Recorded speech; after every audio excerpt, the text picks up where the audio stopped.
Hi friends, இன்றைக்கி நம்ம என்ன பார்க்க போகிறோம் அப்படின்னா கீரை சாம்பார் தான் பார்க்க போகிறோம். வாங்க பார்க்கலாம்.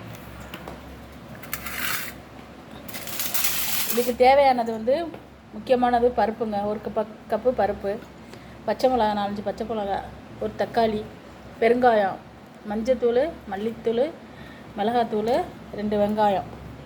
வாங்க பார்க்கலாம். இதுக்கு ஒரு கப்பு தண்ணியில் நம்ம பருப்பு போட்டு அலசி ஊற வச்சுக்குவோம். இது ரேஷன் பருப்பு தாங்க, நல்லாயிருக்கும். ஆனால்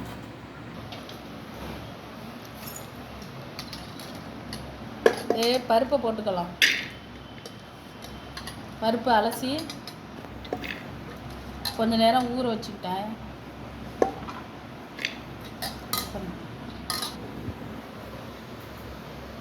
ஒரு தக்காளி போட்டுக்கலாம். நல்லா பெரிய தக்காளி ஒரு தக்காளி போட்டுக்கலாம். 2 பெரிய வெங்காயம், சின்ன வெங்காயம் உரிக்க லேட்டாகும்னா சின்ன வெங்காயம் போட்டால் நல்லா டேஸ்ட்டாக இருக்கும். 4-5 பச்சை மிளகா போட்டுக்கலாம். கொஞ்சோண்டு மஞ்சத்தூள் போட்டுக்கலாம், 1 ஸ்பூனு.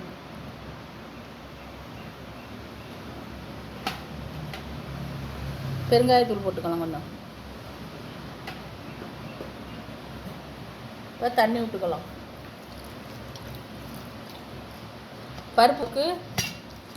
பருப்பு முழுகிற அளவுக்கு தண்ணி விட்டுக்கலாம். ஒரு 3 விசில் விட்டுட்டு வந்துடலாம். அவ்வளோதான். சாம்பாருக்கு தேவையானதெல்லாம் நம்ம சாம்பார் எப்படி வைப்போமோ அதே மாதிரி தான் எல்லாம் சேர்த்துக்க வேண்டியதான். குக்கர் போட்டு இப்போ வேக வச்சுட்டு வந்துடலாம்.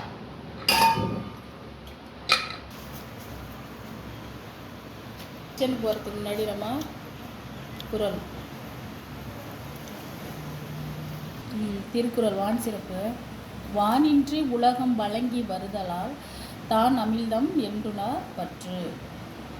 பொருள் மழை தவறாது பெய்வதால் இந்த உலகம் வாழ்ந்து வருகிறது. ஆகையால் அந்த மழை உயிர்க்கு அமிழ்தம் என்று சொல்லத்தக்கது. தாங்க பொருள். வாங்க கிச்சன் போகலாம். அது பருப்பு வேகலை, அதனால் அந்த மத்தை வச்சு அம்மா திருவிக்கலாம். கொஞ்சம் தான் லேசாக தான் இருந்துச்சு, அதனால் கொஞ்சம் மத்தை வச்சுக்கலாம். கொஞ்சம் அரை மூடி தேங்காய் போட்டுக்கலாம். எல்லாருமே எல்லா குழம்புக்குமே தேங்காய் ஊற்றுவாங்க. கொஞ்சம் அரை மூடி போட்டுக்கலாம். போட்டோம்.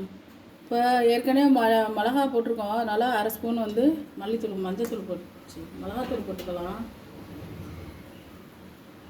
1 ஸ்பூனு மல்லித்தூள் போட்டுக்கலாம். 1 ஸ்பூனு 1.5 ஸ்பூன் போட்டுக்கலாம். அவ்வளோதான். இதில் தேங்காய் அரைச்சிட்டு வந்தோம்ல, தேங்காய் ஊற்றிக்கலாம். மல்லித்தூள், மிளகாத்தூள், தேங்காய் போட்டாச்சு.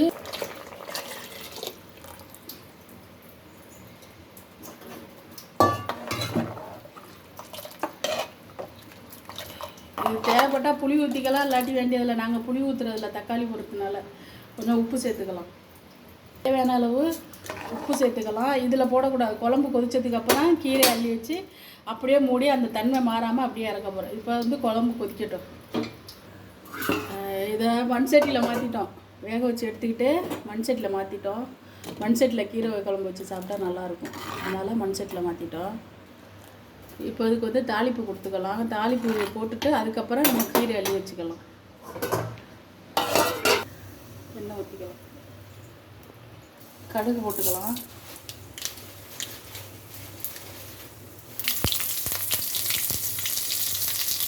கருவேப்பிலை போட்டுக்கலாம். கொஞ்சோண்டு மிளகாத்தூள் போட்டுக்கலாம். அப்போ தான் குழம்பு கொஞ்சம் கலராக வரும்.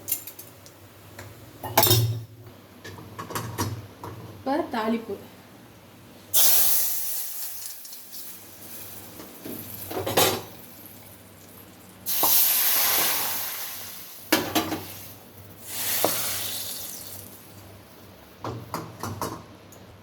இது இப்போ வெறும் பருப்பு வேக வச்சு குழம்பு மாதிரியே செஞ்சுட்டேங்க. இதில் காய் போட்டால் சாம்பார், வெறும் பருப்பு வச்சு தாளித்தா இது பருப்பு சாம்பார். இப்போ நம்ம கீரை போட போகிறோம், அதனால் கீரை சாம்பார் ஆயிடுச்சு. எல்லா மெத்தேடும் ஒன்று தாங்க சாம்பாருக்கு. காய் போட்டால் காய் சாம்பார், கத்திரிக்காய் போட்டால் கத்திரிக்காய் சாம்பார், முருங்கைக்காய் போட்டால் முருங்கைக்காய் சாம்பார், என்ன போடுறோமோ அது சாம்பார்.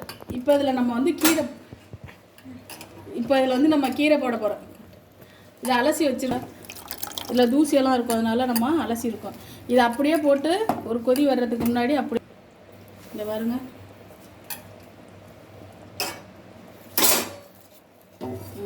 இதை போட்டு மூடி வச்சிட வேண்டியதான். நான் கொதிக்குது பாருங்க.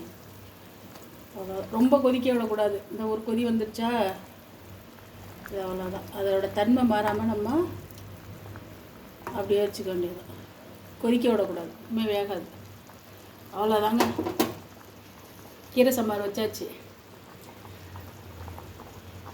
லைக் பண்ணுங்கள், பிடிச்சிருந்தா லைக் பண்ணுங்கள், கமெண்ட் பண்ணுங்கள், ஷேர் பண்ணுங்கள், சப்ஸ்கிரைப் பண்ணிக்கோங்க. வாங்க சாப்பிட்லாம்.